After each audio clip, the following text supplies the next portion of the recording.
Hello and welcome. I am Lian Buan and you are watching the live streamed recording of the Law of Duterte Land podcast. It's an interesting timing, but just a coincidence that as Bongbong Marcos announces today his presidential run for the 2022 elections, we are going to be talking about the ill-gotten wealth of his family, led by his father, the late dictator Ferdinand Marcos.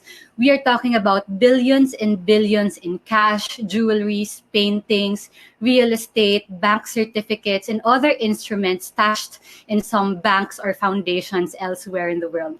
It's a very deep well of wealth, and we'll discuss if we've seen even close to the bottom of that well. And for that we will talk to Filipino lawyer Ruben Carranza, who's based in New York as a senior expert of the International Center for Transitional Justice. He was a commissioner of the PCGG, which is tasked to run after this Marcos ill-gotten wealth. Hello, Attorney Carranza. Thank you so much for giving us the time. Hi, hello, and I'm happy to be here.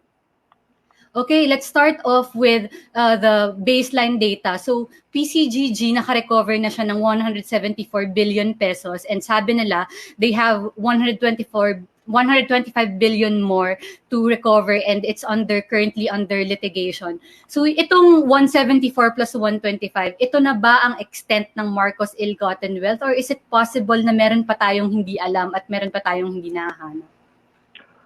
That's both the challenge and the opportunity of going after the ill-gotten wealth of the Marcos family. We don't know exactly how much they stole. Kaya hindi rin natin alam kung magkano pa yung dapat bawiin. Alam natin yung nabawi na because may mga decision na, and contrary to all the propaganda that the Marcos family has been spewing out for so many years now, there are cases that have not only recovered ill-gotten wealth from the Marcos family, but have definitively declared that the Marcos family is corrupt. So we don't know how much there is still left to recover.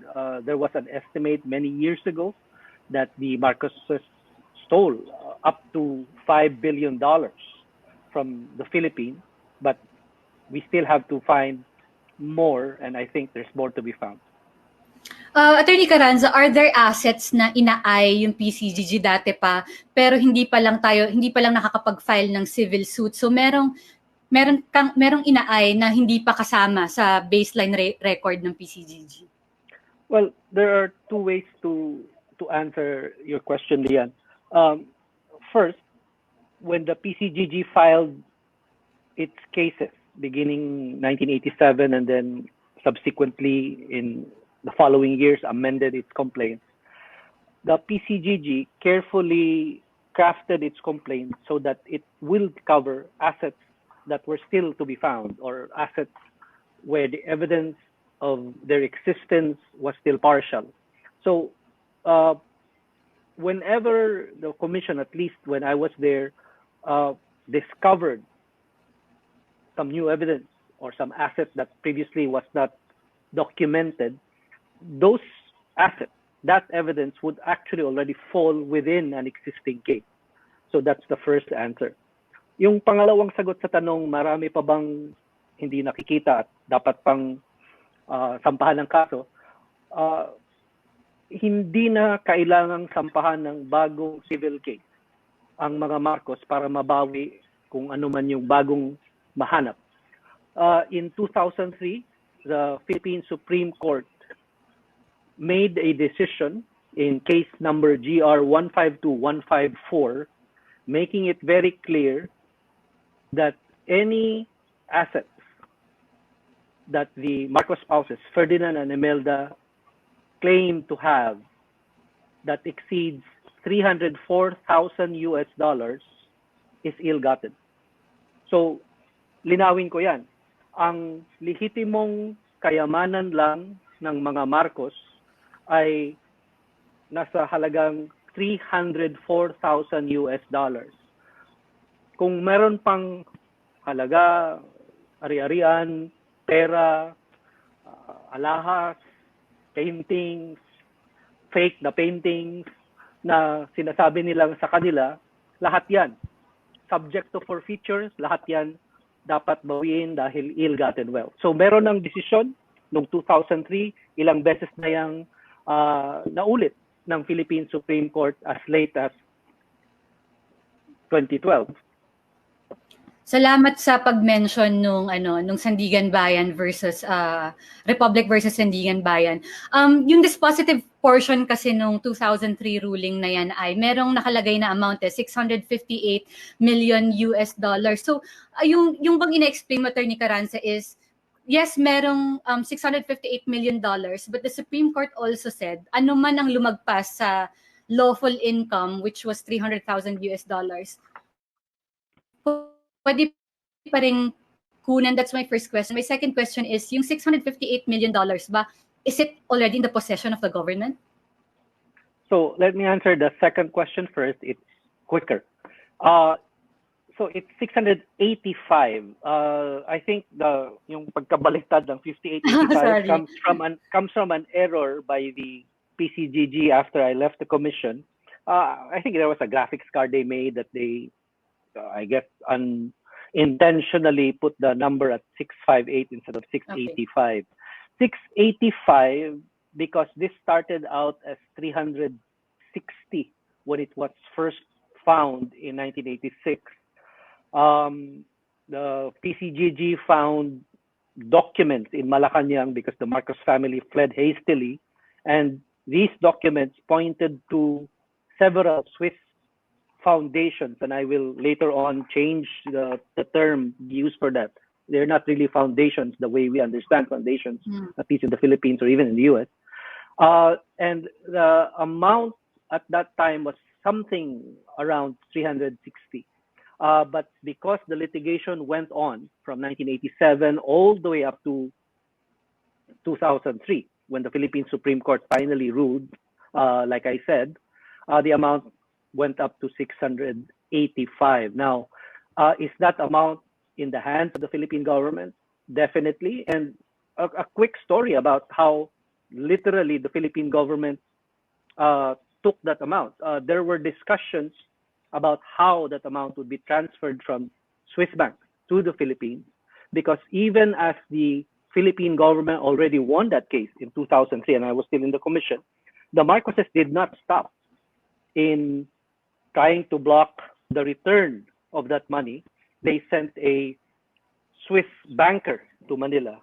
That Swiss banker even tried to talk to a politically influential person, no longer active in politics, and that person talked to someone who was in fact in the cabinet of one of the former presidents, not Marcos, but afterwards, to try to stop the transfer of the amount.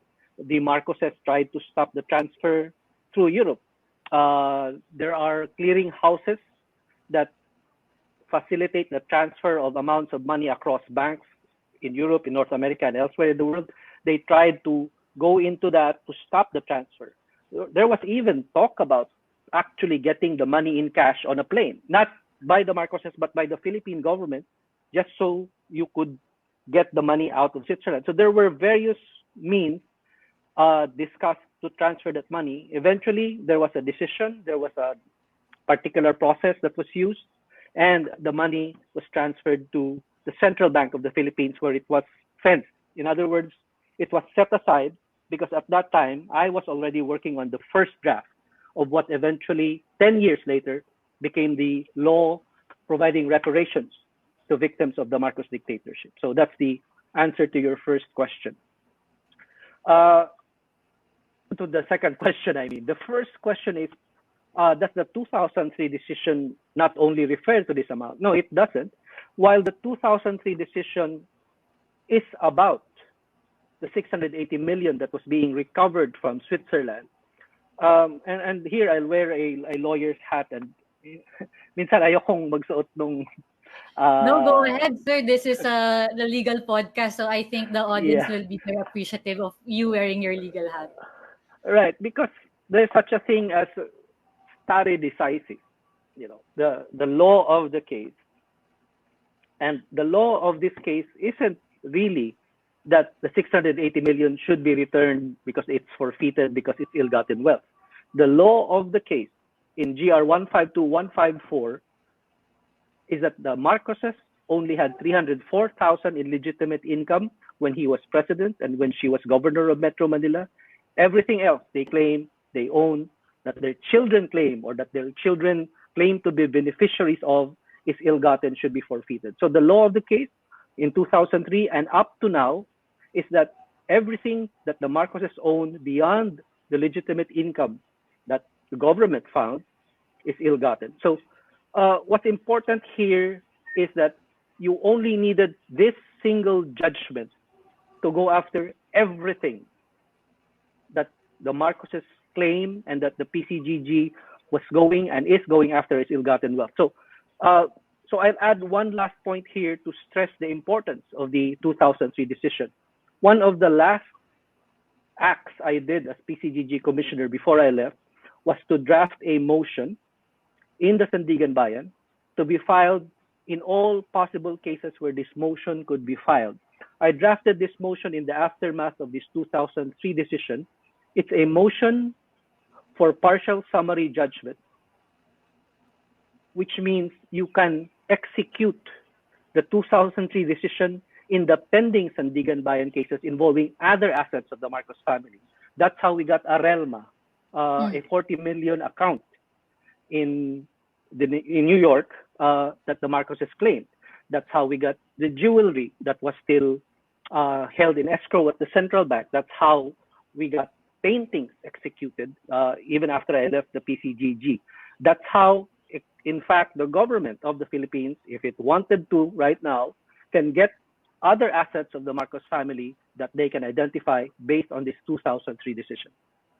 So theoretically speaking, if the PCGG finds another asset and were to say that we can go after them na kasi meron ng 2003 ruling, what would be the legal route? Do they go to Sandigan Bayan again for an enforcement of paano magko-collect? Exactly. It's exactly how you said it would be. This should not be complicated anymore. The 2003 decision not only simplified, the process to go after ill-gotten assets, it made it final. So there is now no way for the Marcos family to stand around, claim, there are still pending cases that have not ruled on the ill-gotten nature of our assets. That's not correct. So if I were in the commission right now, if I were still in the PCGG, I would check how many of these motions for summary judgment, partial summary judgment, are still pending. I'll ask the Sandigan Bayan to rule on them, and I'll go up. Now, that's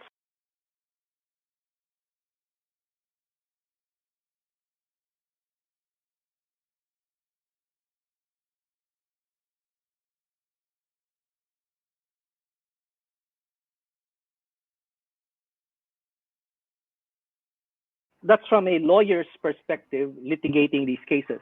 But because this is the Marcos family, because this is a family whose tentacles still reach into the present, even if their dictatorship was toppled decades ago, these tentacles obviously still can hold, control, even direct people who are in a position to make decisions over what to do, how to go after Marcos assets. So there's a political side to this that's important for lawyers to remember. Yeah. And if you're a lawyer, and if you want to be an activist lawyer, and if you want to be a lawyer going after the Marcos family, your strategy has to factor in these political considerations. Now, that was a factor when we litigated the 2003 case. It should still be a factor now. And so there are ways to go after the Marcos family now, enforce the 2003 judgment. But again, take note of the political factors that have to be reckoned with. All right. My next question would be about the Swiss foundations, but you did mention earlier that you wanted to clarify the usage of the name foundation. Can you discuss ano ba yung nature ng mga foundation sa Switzerland? Now, I don't know who exactly first used the word foundation to refer to the entities, and I use the word entity in the most generic way, to the entities that were set up by the Swiss bankers of the Marcos family as early as 1968. But these are not foundations that are charitable, that help people. The only beneficiaries of these so-called foundations are the Marcos children. And they are not children anymore. They were not children for a long time when they were um, getting money from the Swiss entities. And as a matter of fact, yung kinakain, hindi lang ni Bongbong Marcos, hindi lang ni Amy Marcos o ni Irene Marcos, yung kinakain ng mga anak nila, yung kinakain ng mga apo nila, yung binabayad nila sa eskwelahan sa London, yung binabayad nila sa pagkain nila sa fine dining restaurant sa Tagaytay, because I saw him post something about that recently. Lahat yan, ill-gotten wealth. Isipin mo yan, yung pinapakain sa pamilyang Marcos, galing sa nakaw na yaman. And so, hindi ito foundation na charitable. This is a foundation meant to hide, this is an entity meant to hide ill-gotten wealth. So, there are many of these that were established by Swiss bankers for the Marcoses, and some of them still exist, and some of them still hide their ill-gotten wealth. All right. The 2003 Supreme Court ruling lists some of these Swiss entities at nakita ko dun sa listahan, they are the same entities that were listed by the 2018 conviction ni Imelda Marcos. So, same ba to? Related ba yung graft conviction ni Imelda dun sa dineklara ng Supreme Court na ill-gotten na mga deposit dito sa mga Swiss entities na to? Right. So, you're correct in putting together these two sets of cases. The civil case that was decided in 2003, civil because no person was punished. No, Imelda Marcos was not found guilty or innocent because the case was about assets, not about the corrupt person. But take note that the forfeiture law on which the 2003 decision is based has also been characterized in the Philippines as a penal law, as a law that punishes, because taking away someone's property, or at least someone's claimed property that is ill-gotten, is a form of punishment. So there's that case and the set of cases that affirmed it afterward, and then you have the criminal cases, including the case for which she was convicted in 2018 on 7 counts of graft for violating the constitutional prohibition that's also criminalized in Philippine law, prohibiting Philippine government officials from having a business interest, including business interests abroad, because these were businesses established in Switzerland. What's interesting is that this wasn't the only criminal case filed against her. There were 32 other criminal cases filed by the Department of Justice, not by the PCGG, not by the not by the prosecutor before the Sandigan Bayan. 32 so-called dollar salting cases involving a crime of opening bank accounts abroad using foreign currency without the permission of the Philippine government. Why was this a crime? Because Ferdinand Marcos issued a decree making it a crime. So she was charged of those crimes, 32 counts of them, involving the same foundations that are the same entities that are the basis for this 2018 conviction. The reason the 32 cases eventually got dismissed was, and I'll be brutally frank about this, corruption in the regional trial court that handled these cases. It was so patently corrupt that you imagine that if one judge in a trial court was this corrupt, can you imagine how far up corruption would be when the stakes are much higher than just $32 salting cases? So when we were setting up the criminal case that eventually led to the conviction in 2018, it was important for us to prioritize the civil case, because the civil case would lead to the return of assets. The criminal case could, of course, lead to punishment and conviction, and I know that many Filipinos want to see Imelda Marcos in jail, and that's important, but she could die the way Ferdinand Marcos is dead. And a person who's dead cannot be convicted. But assets, they don't die. They just get transferred. They get transferred to children, they get transferred to grandchildren, and then they disappear and are hidden again. So it's important to go after the assets first, but lay the basis for the criminal case, which is what happened, and which is why you have the 2018 conviction of Imelda Marcos. Just a follow-up dun sa dollar salting, I do remember one dollar salting case that was dismissed by a Manila court na na-affirm yung dismissal sa Supreme Court. And I remember reading that decision. parang ang pinapagalitan yung PCGG kasi hindi diligent in safekeeping the documents, and this I read repeatedly in other Sandigan Bayan decisions na photocopy, so sumasablay sa best evidence rule. What can you say about that? No, first of all, let's separate these dollar salting cases from these pronouncements about submitting photocopies as evidence. The dollar salting case was clear. Imelda Marcos never, in fact, denied that there were accounts in her name opened in Switzerland. That's dollar salting. What the judge in the trial court essentially said was, why would you only present the Swiss bank documents that are not notarized in Switzerland, as if the Swiss bank documents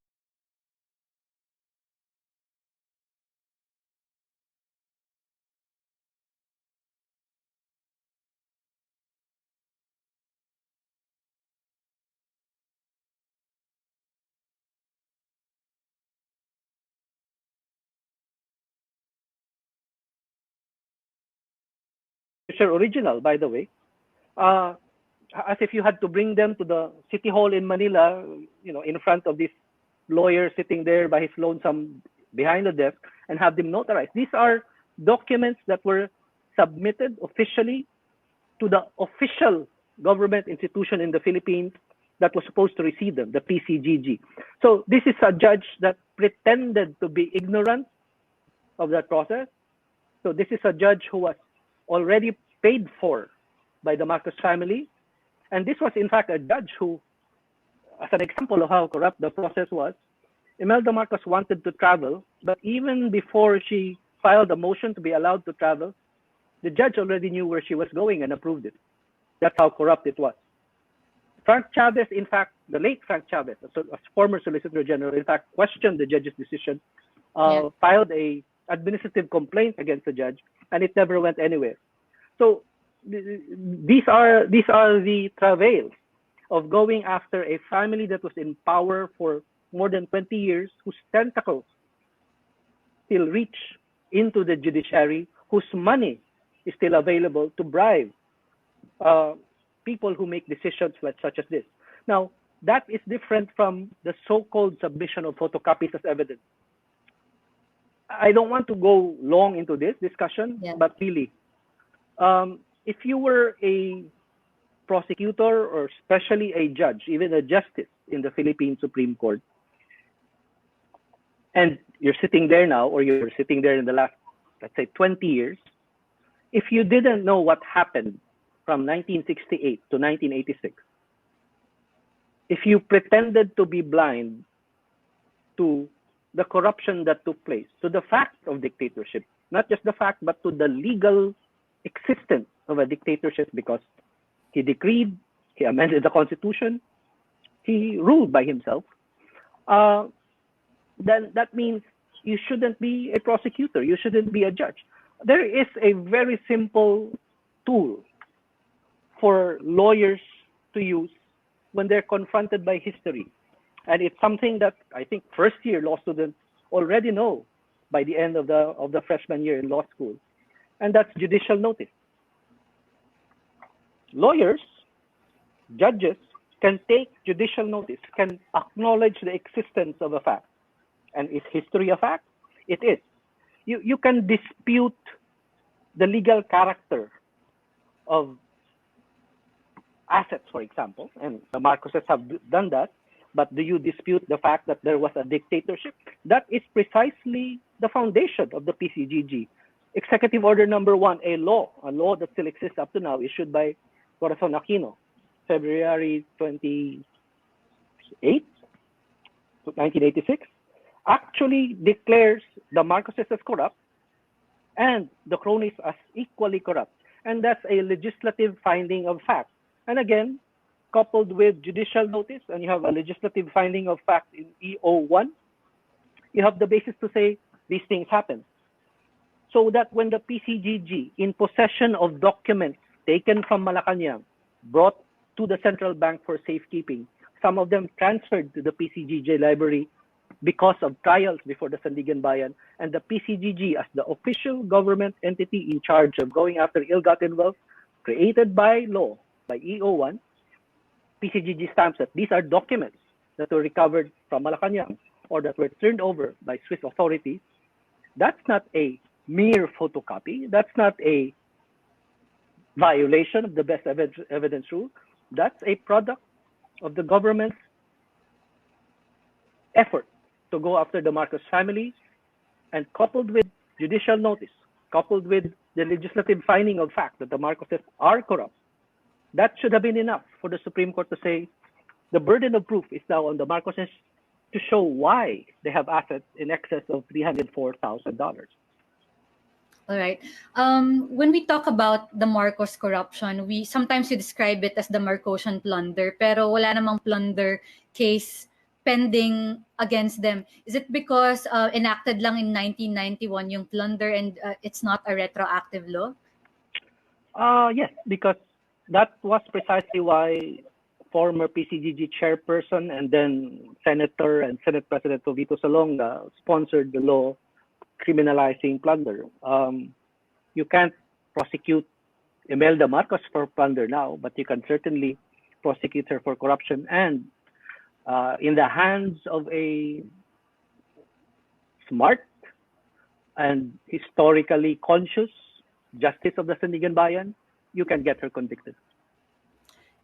Yung conviction, the conviction of the mother for 7 counts of graft, named as beneficiaries of at least two Swiss entities were the Marcos children. So, pwede ba if some creative or brilliant lawyer out there, meron bang way para i-prosecute criminally the Marcos children just for being the beneficiaries of an entity that has been judged as illegally created and maintained? You don't even have to be 100% creative. I think you just have to be persistent and file charges for money laundering against the Marcos children.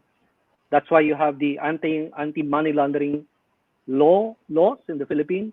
That's why you have this anti-money laundering council that apparently only goes after bank tellers or gamblers, but not plunderers like the Marcos family. But yeah, you could go after them, use the money laundering law. The predicate offense is corruption. They don't have to have been the ones who committed the specific acts of corruption, except that they were already, if I'm not mistaken, of legal age when these Swiss entities existed. So they were participants in that corruption, in the existence of these Swiss entities. But money laundering is a continuing offense, and they continue to commit this offense. Right.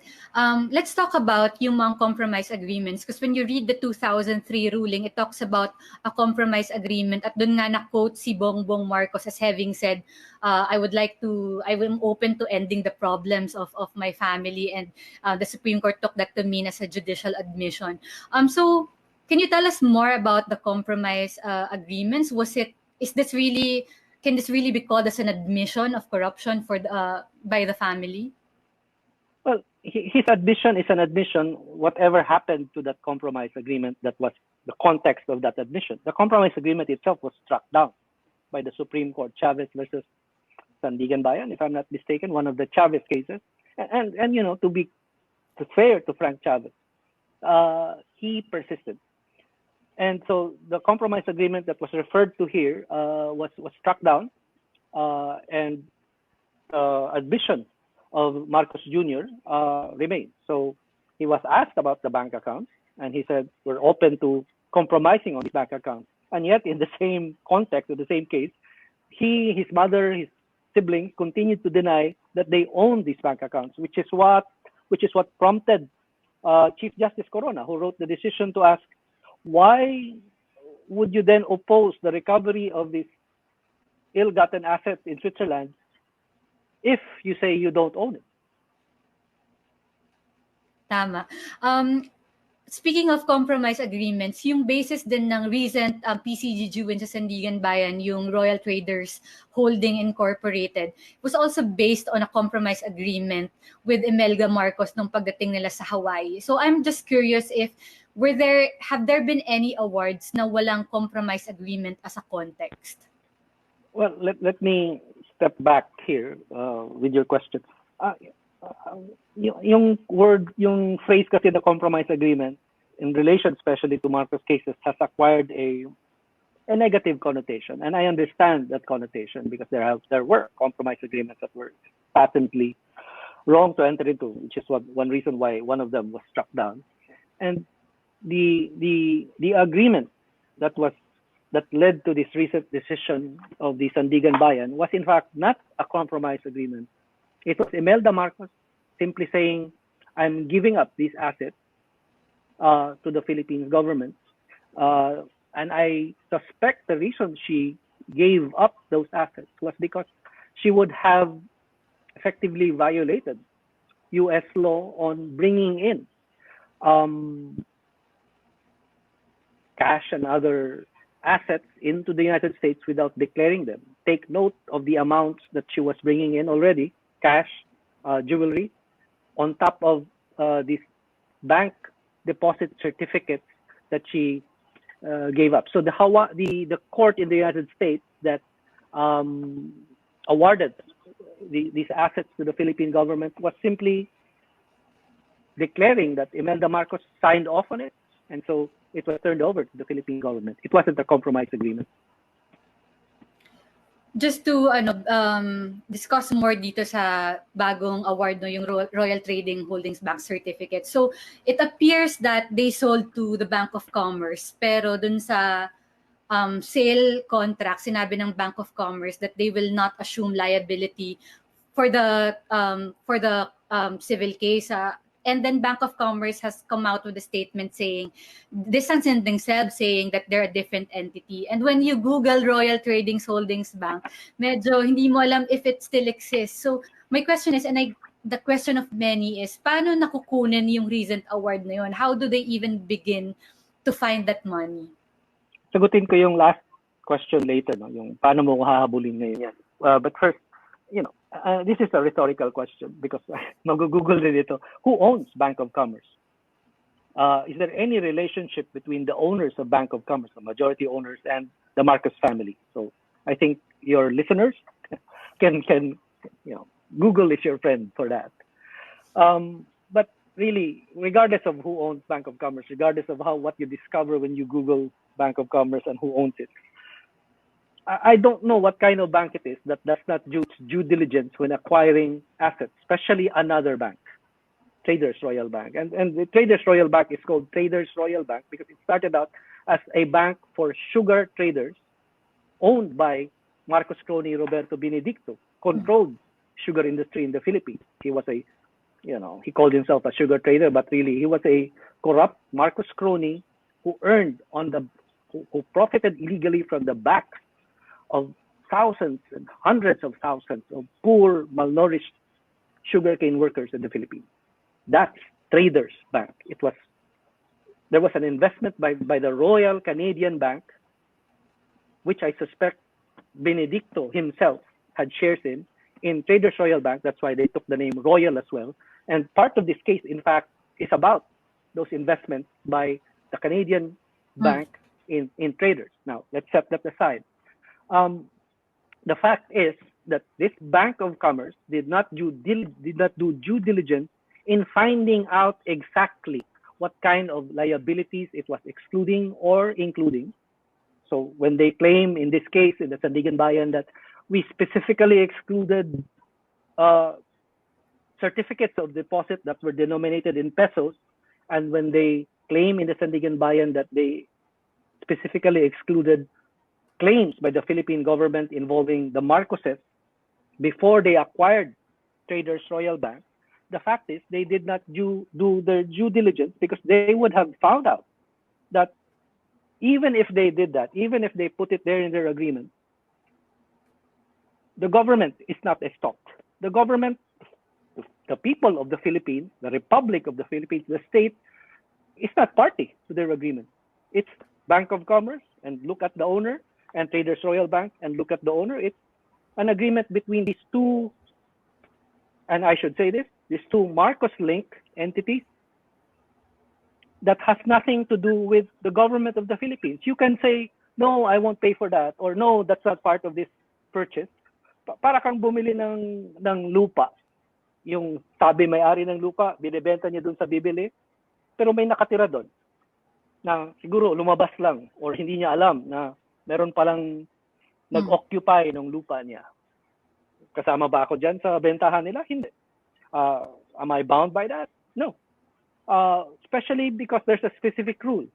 The state cannot be subject of estoppel.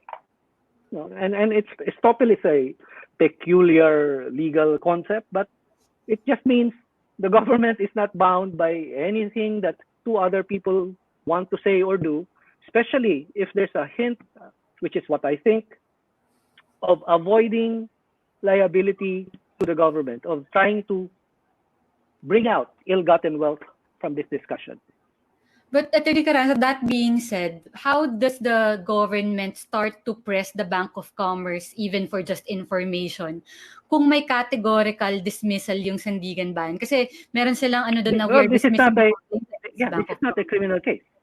So this is not an acquittal of a bank, you know. Only the French criminalize corporate crimes. So corporations are punished there, and if we adopted that, you would have all these entities actually dissolved and shut down as punishment. But the Philippine government can appeal this decision, specifically argue that Bank of Commerce is liable because it absorbed all the assets of Traders Royal Bank. You know, whatever they say about that there's still a Traders Royal Bank, sure, go after them too. But go after, you know, these certificates of deposit are referred to money. Money is, as lawyers would say, fungible. You don't specify in the certificates of deposit that only these pesos denominated with the serial numbers are ill-gotten wealth, right? Any money that was transferred to Bank of Commerce should be subject to the recovery of ill-gotten wealth. And the second very specific point, Lian, the agreement between Bank of Commerce and Traders Royal Bank refers only to peso-denominated certificates of deposit. There's a $5 million certificate of deposit in what Imelda Marcos surrendered to the PCGG before the U.S. court. So that, there's no reference to that. Now, you wonder why the decision doesn't mention that, and I sense, and with all due respect to whoever, the legal researcher, the justice who signed off on this, and to others who signed off, you know, this was a case that they could have decided with more nuance, the way cases involving $5 million should be decided.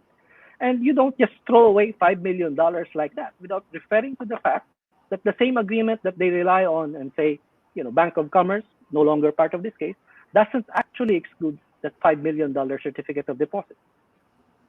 Right. And you mentioned kanina the propaganda of the Marcoses. When you talk about the Marcosian corruption, their loyalists would always say, may nakulong ba, may naparusahan ba? And that's their baseline defense, no? So my question is, could the Marcoses have been impleaded in some other way, even dito sa Royal Traders Bank? Kasi dun sa citation of the facts ng Sandigan Bayan, malinaw naman na sinasabi nilang dinala to ng mga Marcoses sa Hawaii. So could there have been another way to at least implead them criminally or whatever? They were, and that's why you had the dollar salting cases. That's why you had the Swiss entity cases. If you look at this decision again, there's a circular way that was done to hide the Marcos interest in Traders Royal Bank. They used Banque Paribas, the French bank, to try to hide the investments of Royal Canadian Bank in Traders Royal Bank. And separate from this, there were in fact cases involving the same modus operandi of transferring money to Switzerland and the Swiss banks buying certificates of deposit in Philippine banks. So it's money laundering through Switzerland that was done by the Marcoses involving Traders Royal Bank. So criminal cases were in fact filed. And that's been part of the problem, that when you have a strategy that separates criminal cases from civil cases and operates separately, controlled by prosecutors who, at the very least, don't talk to each other, or at most are reached by the tentacles of the Marcos family, then you do have a problem enforcing accountability, holding the Marcoses to account. Now, all that said, the fact is that if not for, and I'll say this again, corruption in the Philippine judiciary, um, Imelda Marcos would have been convicted. Uh, Imelda Marcos was convicted in 1993 for a very basic crime. Again, the same type of crime that she was convicted for in 2018, involving this time assets of the light rail terminals, which her so-called Philippine Foundation leased, but which in fact went to her friends. They were underpriced. And the Sandigan Bayan, under then presiding Justice Francis Garcia Torena, convicted her for that crime. It went all the way up to the Supreme Court. The Supreme Court of the Philippines, in fact, affirmed her conviction. One division, Lerida Ruth Romero, if I'm not mistaken, or maybe Irene Cortez, but uh, the Supreme Court justices convicted her. They filed a motion for reconsideration, the Marcoses. It was the conviction was sustained. That should have been the end of it. Instead, they went to the entire Supreme Court, an appeal to the Supreme Court en banc, which in the Philippine Constitution, as I think lawyers in the Philippines would know, would only be possible if you're raising a doctrinal question. Is the guilt of Imelda Marcos a doctrinal question? It's not. So why was it possible for the Supreme Court to be forced to take another look at the conviction of Imelda Marcos in 1993? Estelito Mendoza.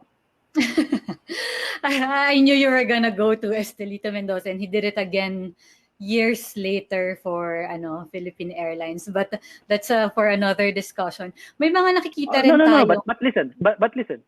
And I'm not saying that there's something wrong here, right?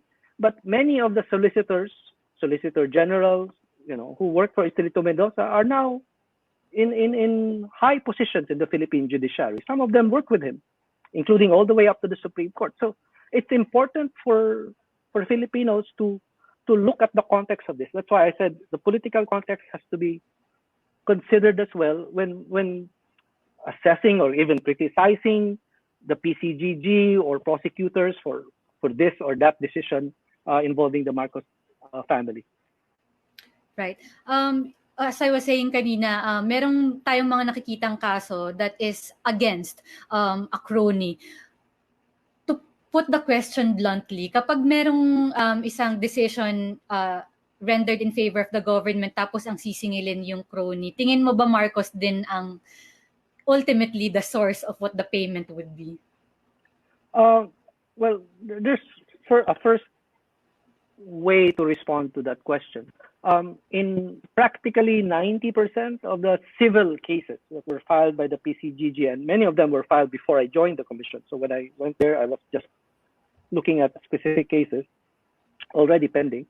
The Marcoses were always impleaded in those cases. So because you would have to allege that this took place, like I said, in a historical context. There was a dictatorship.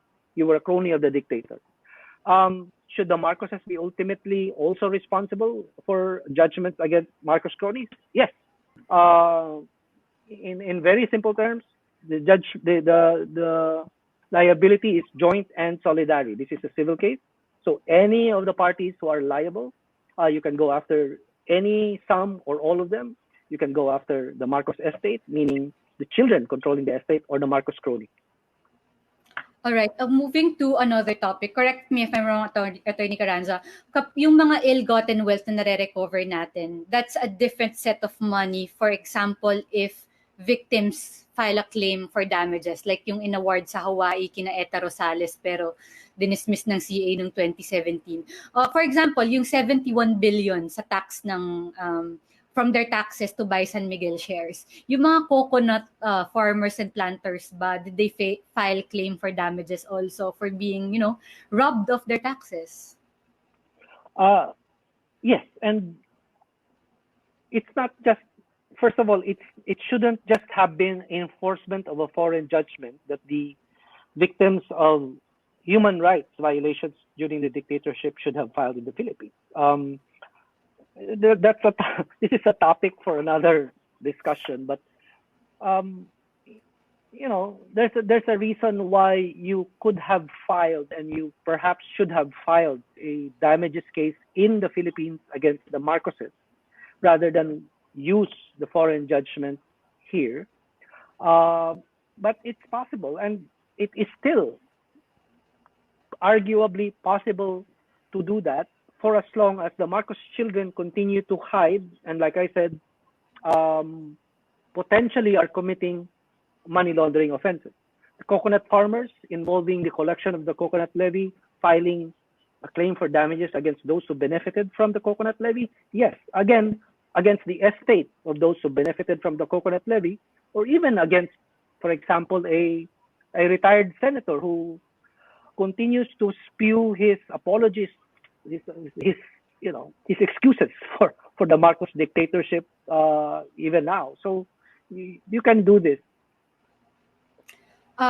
So meron na bang existing case where the government naman on its behalf has filed for a claim of damages for being robbed as a government? And yes, because every complaint, every civil complaint, at least for recovery of assets, includes the damage that was incurred by the government. So, as an example, the recently decided and affirmed by the Supreme Court judgment against the estate of Herminio Dicini for corruption involving the Bataan nuclear power plant includes damages that can be collected, and that can be collected from the estate of Dicini and from the estate of the Marcoses, including damages for the corruption that those two dead people committed. All right, I'm down to my last two questions. Yung 174 billion pesos na na-recover na ng PCGG, it has been earmarked for agrarian reform, coco levy, and then I think may 10 billion pesos earmarked for human rights victims. American lawyer Robert Swift believes that lahat dapat ng makukuhang ill-gotten wealth o mare-recover, dapat lahat para sa human rights victims. What's your take on that? Well, again, this is a longer discussion, but the problem with the theory that Robert Swift adopted in going after the Marcoses for human rights violations is that it denies their corruption.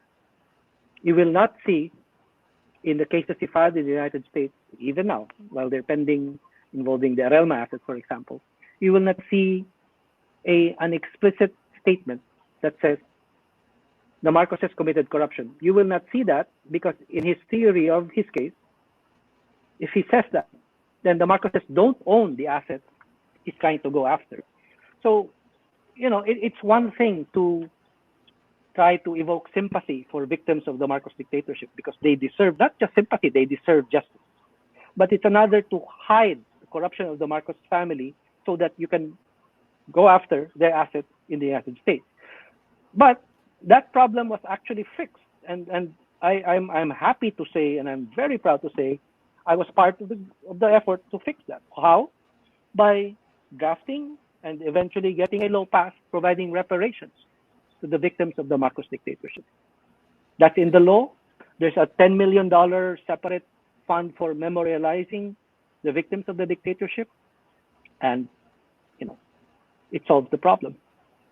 You are talking about the 2013 law that created the Human Rights Claims Board and continues to issue claims to 11,000 exactly. Tama po ba? Successful claimants. Right, and there were more beneficiaries under that law than in Bob Swift's efforts. In fact, when he last distributed payments because he was able to collect in the United States against some of the assets surrendered by a few Marcos cronies, there were people who showed up, as I understand, in UP Diliman to get what they thought they would get, only to be turned away. Some of these people were in fact beneficiaries in the reparations law passed by the Philippine government under Aquino. Right. My last questions, the last 50 minutes of this conversation only proves one thing, no? Yung corruption and our long road to recovery is very, very institutionalized. So why do people still choose to forget, and why can they get away with forgetting what has happened? You only forget something if you knew about it in the first place.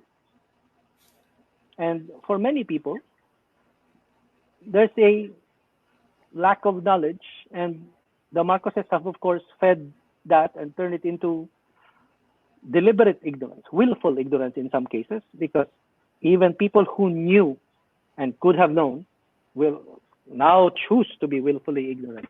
And the reason this has happened is in part because the focus of efforts to hold the Marcoses accountable was in many ways not as strategic as it should have been, not as comprehensive as it should have been. And in my work doing transitional justice, post-conflict, post-dictatorship in other countries, that's one of the lessons, that you cannot just deal with corruption. You have to deal with human rights violations as well. Nor can you only deal with human rights violations. You have to deal with corruption as well, committed by dictators, committed by war criminals. Because corruption and human rights violations are mutually reinforcing. It's very difficult to go after the corrupt when they're able to torture you, when they're able to extrajudicially kill you or disappear you. And it's very difficult to go after extrajudicial killers if they can commit corruption with impunity and use the money to sustain their impunity as well. So both have to be addressed. And that's one of the failures of the transitional justice effort in the Philippines. It's not irreparable. It's not something that cannot be addressed now. That was why the 2013 reparations law was passed. And it's still possible to even create a truth commission involving the Marcos dictatorship to help people remember. Right. Thank you so much.